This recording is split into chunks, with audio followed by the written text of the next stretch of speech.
professora Vera Fellini, e a minha orientadora, a professora Iris Cantor. Então, só fazendo uma pequena correção, vou falar hoje especialmente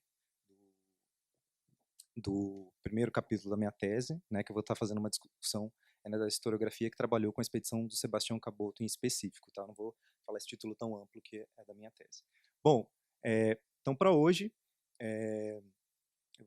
peço desculpas, mas eu achei melhor usar os slides para que vocês possam acompanhar, né, para conseguir cumprir o tempo.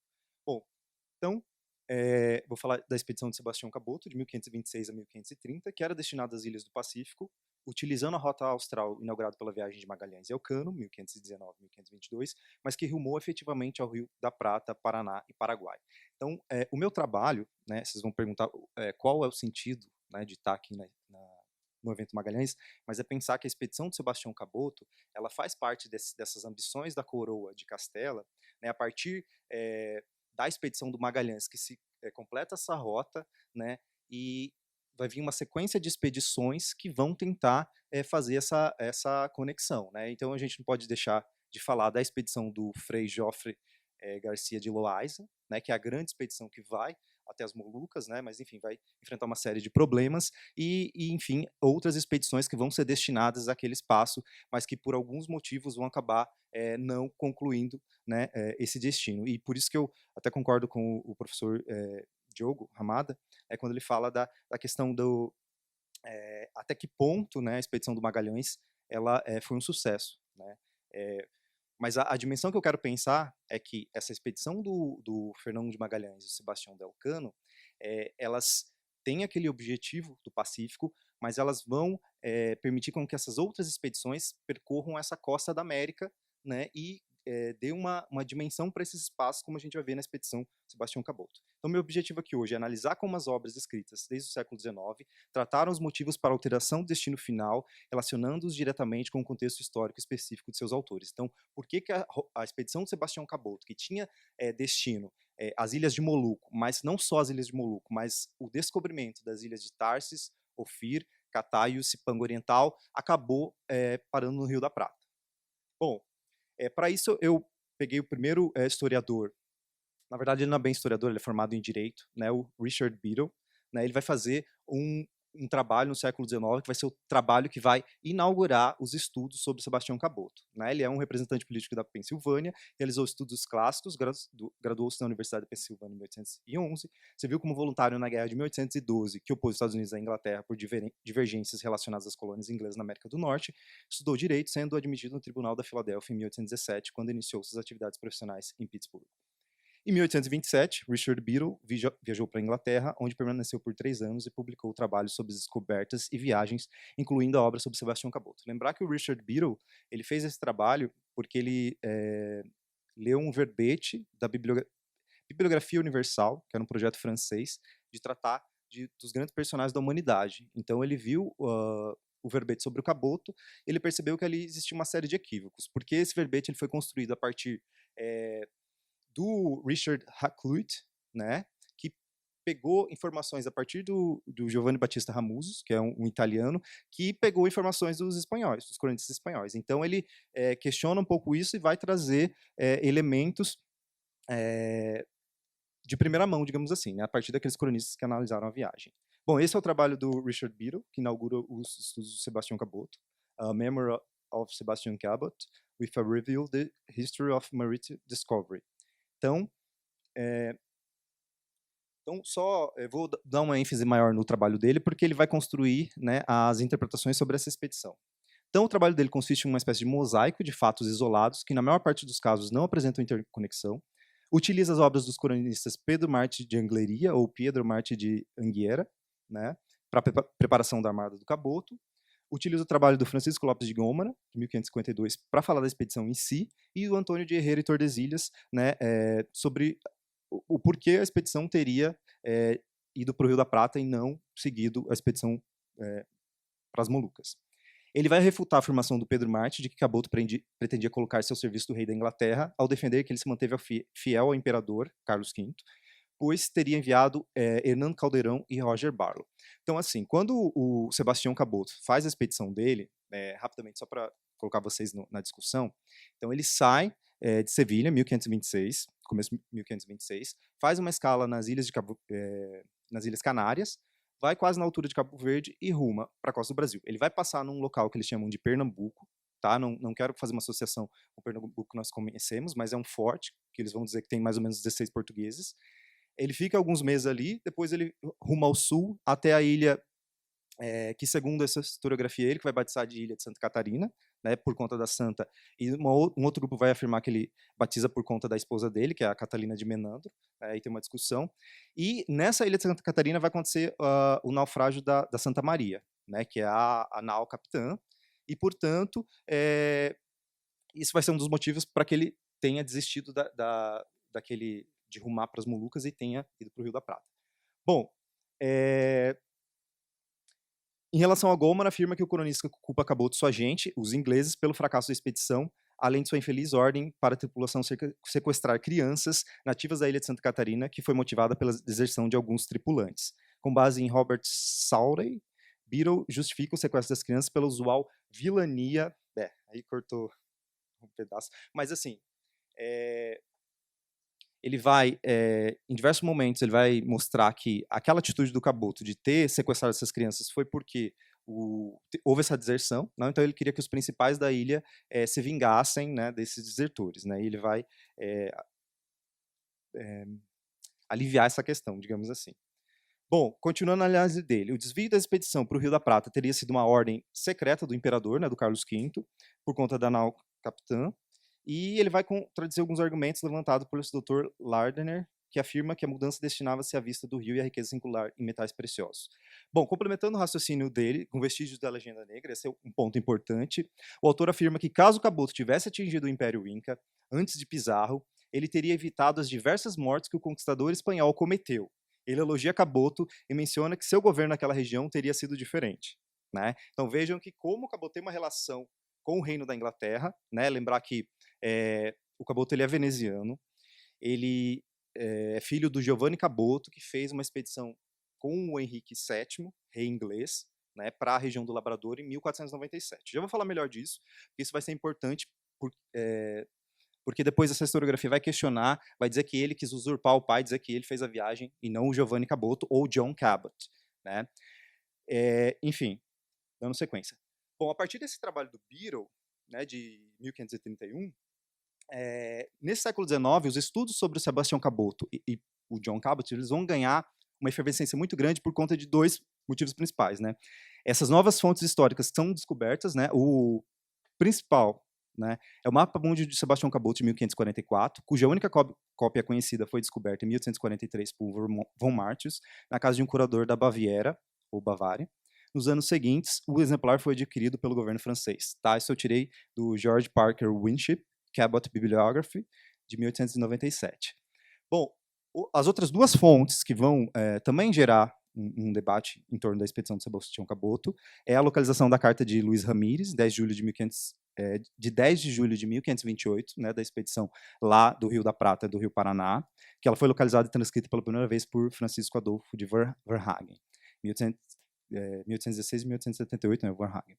E, além disso, né, a carta de Diogo Garcia de Moguer. Então, essas duas fontes elas foram publicadas pelo Verhagen na revista do IHGB de 1852, certo? E ele localizou esses documentos no Palácio do Escorial. Bom, só explicar rapidinho para vocês por que o mapa do Sebastião Caboto ele vai gerar uma série de obras, né, nesse século XIX. Então, esse é o mapa mundi dele, né, ele tem 2,20 por 1,20 m, né, um dos poucos exemplares impressos da casa de contratação, certo? E só lembrar rapidinho para vocês que essa disposição do orbe, né, pensando aí, essa divisão ao centro, né, se a gente, não sei se vocês estão conseguindo ver ali a bandeira de Castela, a bandeira de Portugal, né, o Tratado de Tordesilhas, e lembrar que as produções da Casa de Contratação sempre vão localizar as Molucas na região do Ocidente, certo? E lembrar também que esse mapa é posterior ao Tratado de Saragoça, né, já vou comentar sobre isso. Mas, enfim, o mais importante, né, o que vai gerar esses trabalhos não sei se vocês estão vendo, do lado ocidental tem a tábula prima, né? que é um conjunto de legendas, ou seja, ele coloca uma numeração de 1 a 13 nessa parte ocidental e a sequência na parte oriental. Então, nessa parte ocidental, ele vai contando, digamos assim, a história desse orbe. Então, começa pelo almirante, né, o Colombo, aí vai seguindo pelo... tem o Magalhães, enfim, ele vai elencando os diversos conquistadores, digamos assim, esses capitães generais dessas expedições. Bom, e na nota número 8, ele vai colocar essa viagem que o Giovanni Caboto, ou John Cabot, realizou da Inglaterra até essa região do Labrador. Só que o problema é que ela vai estar gravada, né, em números romanos, e vai estar como 1494, né? Então, 4 pauzinhos, assim, digamos. E isso vai gerar um grande debate, porque eles vão ler como 1494, né? E aí depois a gente vai ver que no estudo do Henri Harris, né, ele vai mostrar que isso foi um erro de impressão que deveria ser um V, né? Porque vai gerar toda aquela discussão do debate sobre o descobrimento da América. Quer dizer, então se você tem um navegador, um John Cabot, que chegou em 1494, né, a região continental, porque eles vão desconsiderar a primeira e a segunda viagem do Colombo, porque ele não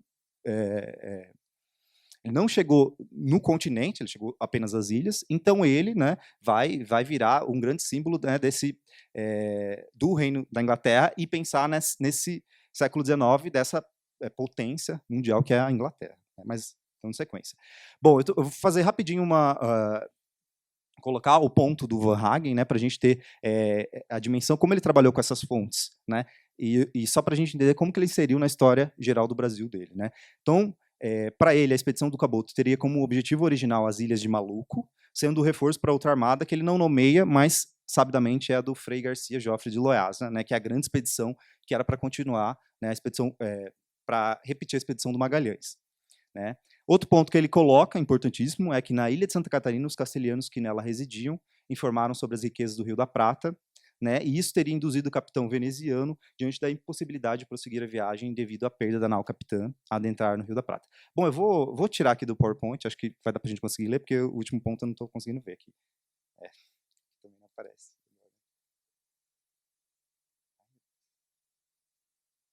Se eu... não, tem um último ponto que não está...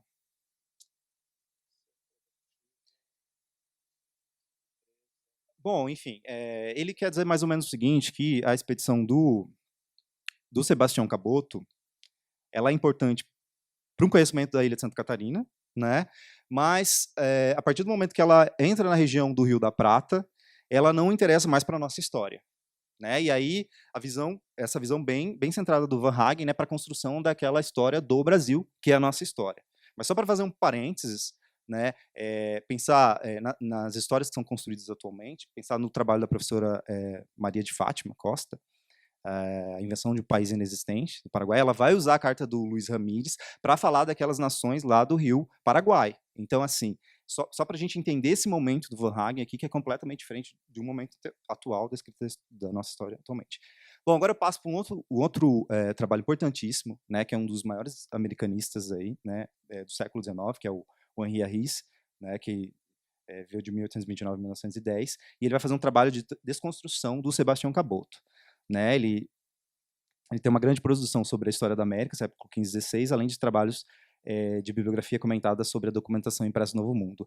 A obra com maior destaque dele é a Bibliografia Americana Vetussima, 1866, e a grande parte do pensamento do Harris foi dedicada a 3 grandes figuras do período dos descobrimentos, Cristóvão Colombo, Giovanni Caboto e Américo Vespúcio, planejando um livro extensivo para cada um deles. Ele só não concluiu do Américo Vespúcio. Tá? Essas informações eu tirei de um trabalho do Carlos Sanz, Henri Harris, Príncipe dos Americanistas, Sua Vida e Sua Obra, de 1958.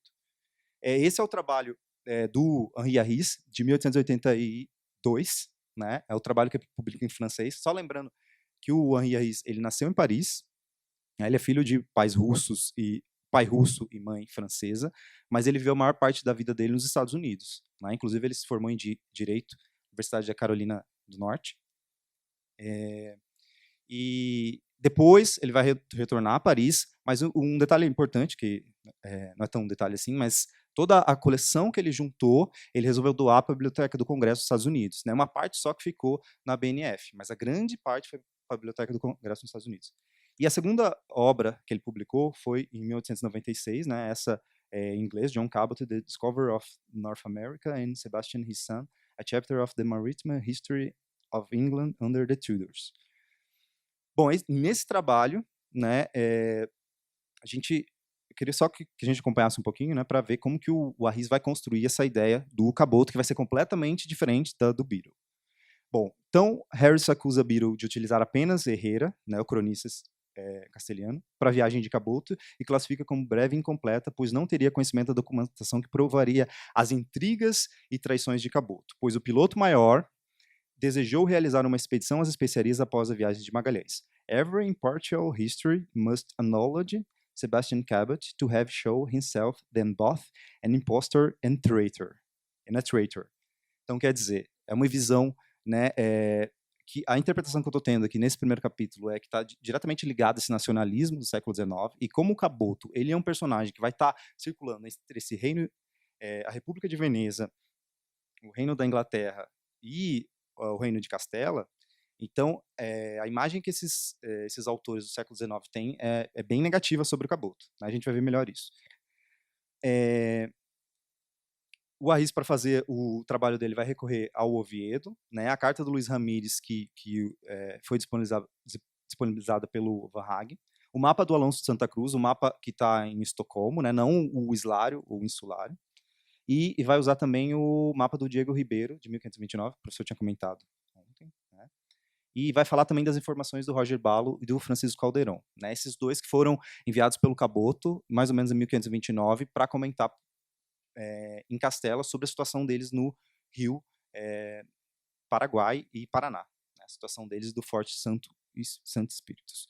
Bom, e aí eu passo, né, para um outro grande trabalho, né, monumental sobre o Sebastião Caboto, que é do José Toribio Medina, né, que vai fazer uma espécie de julgamento desse personagem, né? Então, queria até colocar que foi muito importante a comunicação do professor Rafael, que vai mostrar bem essa questão que eu queria falar aqui hoje, que é essa questão do nacionalismo e como o Toribio se encontra um pouco nessa chave. Bom, então, não vou comentar assim brevemente aqui, falar a produção dele, o professor já adiantou, mas falar que eu usei esse trabalho, né, do Maury Abramson, José Toribio Medina, humanista de América, né? E aí tem uma série de autores que vão falar de diversos aspectos do Toribio, né? Bom, então esse é o trabalho dele, né? El Veneziano Sebastião Caboto, ao serviço de Espanha, e especialmente de sua projetada viagem a las Molucas por el Estrecho de Magallanes e el reconhecimento de la costa del continente hasta la gobernação de Pedrarias d'Ávila por José Toribio Medina. Então aqui nesse título ele já coloca um pouco daquela expectativa que ele tinha para com a expedição, né, de passar pelo estreito, e essa possibilidade dele mandar uma parte da expedição até a governação do Pedrarias d'Ávila, de certa maneira colocaria o Chile, né, em evidência, né? Então, só pelo título a gente já consegue fazer essa análise. Bom, segundo Toribio, as investigações iniciadas com Harris vêm para colocar terra nos elogios tributados à pessoa de Sebastião Caboto, desde que Beadle lá, iniciou sua apologia. Assim passou-se a apresentar o navegador com todos os caracteres, não é de um herói de leyenda, sino como um farsante de primeira ordem, como um ignorante e um embusteiro. Ele faz um capítulo que ele descreve como intrigas com Veneza, né? E aí ele vai condenar a figura do Caboto, porque é o seguinte: após a expedição do Fernão de Magalhães, 1522, o Caboto começa a trocar cartas secretas, que a gente só sabe hoje por conta dessa documentação do século XIX, né, em que ele se oferece ao Senado da República de Veneza para fazer uma expedição para essas regiões. Mas lembrando que isso, na época, nunca foi divulgado, né? Então, o Toribio vai usar essas conversas, né, para ajudar a condenar o Caboto. E lembrando que ele desiste, ele não chega aí para Veneza, né, essa comunicação é interrompida, depois ele vai propor a expedição dele, né, para fazer a expedição dele. Mas só continuando. Em relação à capitulação, né, acordada pelo Sebastião Caboto, para para a expedição do Cabot, Toribio afirma ser a única destinada a aumentar os conhecimentos geográficos do Novo Mundo, pois faculta a Cabot a opção de separar uma caravela de sua armada, aquilo que eu já tinha comentado, para ir ao norte após passar pelo Estreito de Magalhães para recorrer às costas ocidentais da América. Ao final, em uma das passagens, demonstra sua frustração com a viagem do piloto maior. Bom, aqui cortou bem um grande momento do trabalho dele, né? Vou ler só o primeiro parágrafo, mas tem um segundo. Quanta glória no le hubiera estado reservada a Caboto, si la debilidade su coração e el esperrismo de las riquezas com que se deslumbrou em legando a Pernambuco no le hubieran hecho detener-se en Plata. Então ele vai dizer mais ou menos o seguinte: se ele não tivesse se detido ali, ele tinha conseguido conquistar diversas glórias e chegado ao Império Inca antes do Pizarro. Ele vai falar também que diante dos repetidos alertas nas provisões para reafirmar o objetivo de seguir direto para as Ilhas de Maluco, Toribio aponta que elas estariam adivinhando o que aconteceria com Caboto como capitão-general. Então, quer dizer, ele vai lendo toda aquela documentação, né, já mostrando que o Caboto já tinha arquitetado, né, todos esses desmandos lá no momento que ele negocia a capitulação. Então, quer dizer, é como se o Toribio fosse... essa interpretação dele, né, já vai sendo um pouco, vou usar a palavra talvez ruim, viciada. Assim, né? Então, quer dizer, todos os detalhes que vão acontecendo na expedição, para ele já estava arquitetado lá desde quando sai de Sevilha. Né? E um dos pontos que vai complicar essa análise dele é a narrativa que ele adota, o Toribio, né, que é o processo do Francisco Rojas, que submeteu a Caboto. Depois que o Caboto retorna a Castelo, né, a Sevilha, ele vai ser alvo de uma série de processos, do fiscal, né, fiscal Villa-Lobos, que ele representa a coroa, vai ser alvo dos processos Francisco Rojas, que é o capitão da nau Trinidad, né, que ele é desterrado na ilha de Santa Catarina, ele fica lá até o retorno, né, ele acaba arranjando uma embarcação e vai até o porto de São Vicente, né, que eles chamam de São Vicente, que é dos portugueses ali, né. E esse processo do Rojas, o Rojas ele está querendo ganhar, logicamente, o processo. Então ele vai fazer uma série de questões que vai colocar o Caboto né, como réu. Né? Então o Toribio vai analisar aquela documentação, né? E aí aqui eu estou colocando um pouco, não sei se vai ficar claro, né, e tal, mas é que é como se ele acredita naquela fonte sem questionar. Né? Quer dizer, é um processo que está acontecendo, existem termos que vão condenar o Caboto e ele não está se questionando um pouco sobre isso. Bom, já sei que está terminando, mas assim, diante desse trabalho do Toribio, né, que junto com o do Henri Arris, vão inaugurar os grandes estudos do Caboto, né, lembrar que esse século XX ele vai ter uma queda das produções do Caboto, até por conta da própria historiografia, que tem uma alteração, certo? E aí esses grandes navegadores não vão ser mais os alvos dessas obras, né? Mas aí eu coloco para vocês assim, outros historiadores que começaram a trabalhar diretamente com as fontes primárias, né, da expedição do Caboto, né? Esqueci só de mencionar que o Toribio ele faz aquele trabalho dele, são 2 tomos, né? A partir da metade do tomo primeiro ou metade, não sei, mas um pouco mais da metade, ele começa a publicar a documentação, e é uma documentação assim enorme, né, do Arquivo General de Índias, e essa documentação que é base para o trabalho dele, né, ela vai ser complementada com o trabalho do Juan Gil, né, que aí eu já dou esse salto, né, a gente já está num outro momento, né, lembrar que o Juan Gil vai usar o trabalho do Juan Ballesteros, que ele vai mostrar que o John Cabot ele já estava em Valência em 1493, né, ele queria construir uma ponte lá, enfim. O Juan Gil vai achar novos documentos aí no Arquivo de Protocolos Hispalenses, né, Arquivos de Protocolos de Sevilha.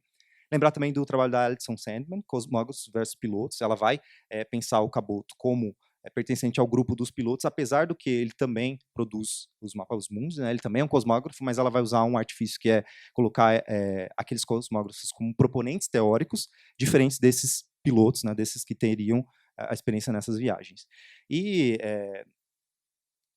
enfim, só para finalizar, tem o trabalho da Heather Dalton, né? Ela é Merchant and Explorators, está aí no final, não deu para aparecer, mas ela é uma professora, ela é da Austrália, da cidade de Perth.